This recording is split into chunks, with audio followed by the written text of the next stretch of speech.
I went in with a degree in electronics technology. I was going to work on avionics on jets. And when I was in basic training, I saw this film about guys jumping out of airplanes and diving and doing mountain rescue. And I was like, this is too good to be true.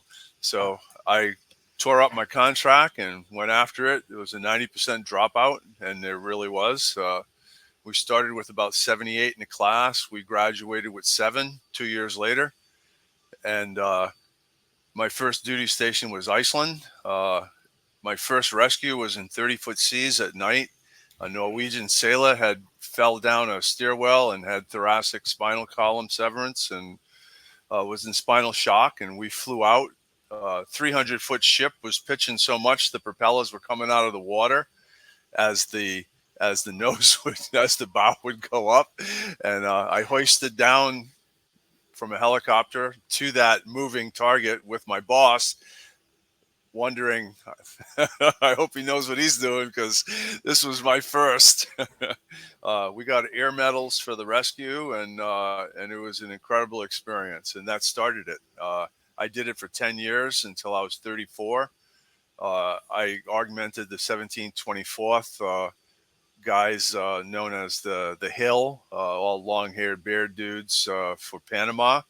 I met Dick Cheney in the hangar. I was honored to do that. He came and said, good luck. I was in a hangar with ST6, Delta, and the Navcos team that I was honored to help out, joining their team, myself and actually my boss, the same one from Iceland. And that was a interesting experience, multiple combat live fire missions that we went on, and losses, but it was quick and successful. Several years later, I was at the operational unit in Herbert Field, which is the Air Force Special Ops headquarters for the Air Force, and I deployed for the Gulf War on August 7th, 2 days after Saddam invaded Kuwait. We were there with people that weren't in the military, and we started the build up, and I was there the whole time. While I was there, I was fortunate enough to get on uh, a really nice, really big rescue. Uh, it was a downed F-14 pilot from one of the carriers. Name was Devin Jones, Lieutenant Devin Jones. He and his backseater was shot up. The backseater was on television with his face all beat up. The Iraqis were displaying him, and we went in 3 times to get the pilot. Got shot at a bunch of times. Shot up a deuce and a half that was racing to get him just as we were trying to get him, and we got the McKay Trophy, which sits in the Air and Space Museum for that, and also a Distinguished Flying Cross. I graduated from college 4 times in Gainesville. I've worked as I'm the director of a interprofessional simulation education center. I'm about to have a bunch of surgery residents here in 25 minutes that are going to be working on chest tubes and thoracotomy procedures and such. It's a cool place. I've worked as a professor in the College of Nursing for 5 years. I became a paramedic and then an RN because I was already like 35, and I was like, what am I going to do now? So I had finished an education degree. I got a degree in emergency medicine, and then I became a nurse and went back to school a few more times. And it's been, the VA has taken really good care of me. Uh, I was separated with uh, uh, 10% or 20% for my knee and 10% for my lungs. When I came out of the Gulf War, I had terrible breathing problems. I was running a 4 minutes and 20-second mile. I had the run records in pararescue nationwide. I had run records at the school. I had a 946 2 mile when I was in high school, which was third in the country. So running was a big deal for me. I taught martial arts for 30 years. I taught the whole time I was in the military. I studied and competed everywhere. So lung issues, and we had a flight to a class two flight physical every year, which was really extensive because we were all on flying status as well as jump status and dive status. That's PJ. So there was no way I could have had asthma. And when I got out of the Gulf War, I was to the point where they had me on multiple steroids in addition to albuterol, and it was terrible. So I don't know what I got into there, but I flew into something that really affected my lungs bad. And I've I'm still to this day take albuterol at least 3 times a day. Like I wake up, go to bed, I mean, and it's very manageable, and I'm very happy where it is. But it was terrible. But initially, the Air Force didn't even want to give me compensation for my lungs, and I was a PJ for 10 years. How could I have had asthma like this?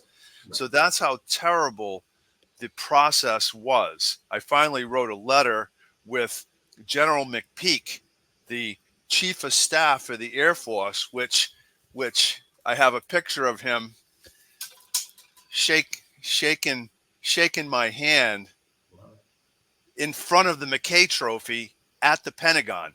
Right. So Wow. so so after that, they gave me 10% for my lungs, only 10%. So I ended up with 30%, and I was like, okay, I'm happy, whatever. And now it's time to grow up and get a job and go to school, and that's what I did. And I worked really hard, and I raised 5 kids. uh, my youngest is 20 now, and I I feel very fortunate, uh, and I was happy with everything. But I still struggled with all kinds of stuff. I just sucked it up and didn't worry about it. Well, about 2.5 years ago, a guy that I hired as an education consultant with Simulation Education is also an '06 in the Navy. So he's a captain. He's like a equivalent to a colonel in the Navy. All the nurses in the state of Florida are under him, and he works a simulation lab that we have in another hospital that's under us. He introduced me to Trajectory, and if it wasn't coming from him, somebody that I had immense respect, somebody that I'd known for 20 years, and also a veteran and an ongoing reservist, you know, I wouldn't have thought it was real. So I trusted this guy, and I started the process, which was nothing more than just filling out a big questionnaire with Trajectory, and then they started sending me to doctor's appointments, and I went to several different ones, and each one I went to was very professional. I mean, I work in healthcare. I'm very comfortable with all of it, and I found them to be, very professional and very comprehensive. And the next thing you know it, I'm getting increases in my disability. And the beautiful thing about the process that you guys have is you don't even have to pay, you can just let the difference in the disability pay back what the difference is. So there's nothing out of pocket. So I tell people, like, they say, well, what did it get out of this? And I said, well, if you get an increase, then they get, compensated. But you don't have to pull it out of your pocket. You can if you want, you can just pay with a credit card, but if you want to just let it go like that, you'll pay the difference each month until it's paid up. And then you have a higher disability rating for the rest of your life, where it's just, it's like a gift from God, so that was all true. And I finally made it to 100%, which it blows me away. It's almost like I'm waiting for the other shoe to drop. It's such an amazing thing, because I'm 64. I'm turning 65 this winter, and I'm only going to work a few more years, because, I mean, I'm just kind of shooting for that Social Security age, and I'm just really glad that it looks like I might be able to get it. But because of the disability, it's changed the trajectory of my future. I couldn't believe it. I just couldn't believe it. It was just, and it's sad. I mean, it's kind of sad, but it's not something I really feel comfortable sharing with anybody because I didn't want them to feel, I don't know, it was kind of a personal thing. So I was able to share it with the person who introduced it to me. And I also shared it with a couple other buddies that I was pararescue with that, I've stayed in touch with over the years. One was actually in the process of doing it himself, and I definitely, anyone that I know close that like I did introduce it to a security guard in our facility, just the really nicest guy. I tried to get him a job in the federal system, but it's so hard getting in. Uh, but he was in Vietnam. He had traumatic brain stuff, and like he had no compensation from any of it. And I was just like, he was an African American guy, and he just felt no one's going to listen to him, and he didn't have a lot of money and everything else. But a year and a half later, he's sitting at like 80% right now, and he just smiles when I see him because he knows that it wouldn't happen without our conversation and introducing him to it and him taking the effort to do it. God sent. It's something that's long overdue. The VA is notorious, and God bless the VA. They've given me an incredible career, and I have nothing but good things to say about the services we provide. However, the Veterans Administration in whole, in looking at disabilities and taking care of people that were, Agent Orange and all these different things over the years, they've done a terrible job after they get out. And it's only due to the efforts of this company that has taken the reins for the VA have it been turned around.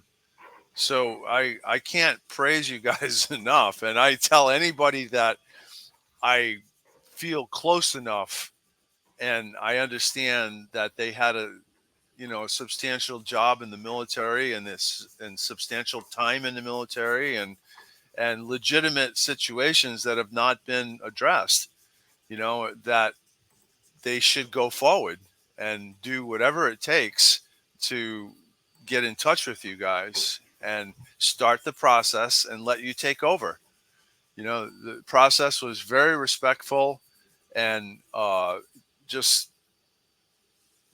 I have nothing bad to say about it. It was just, I still find it hard to believe that it actually happened.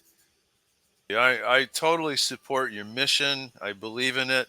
I feel honored to have been part of it and the rewards that I have as a result of it. I can't promote it enough to any brother veteran or sister veteran that's out there. I say go for it. You got nothing to lose.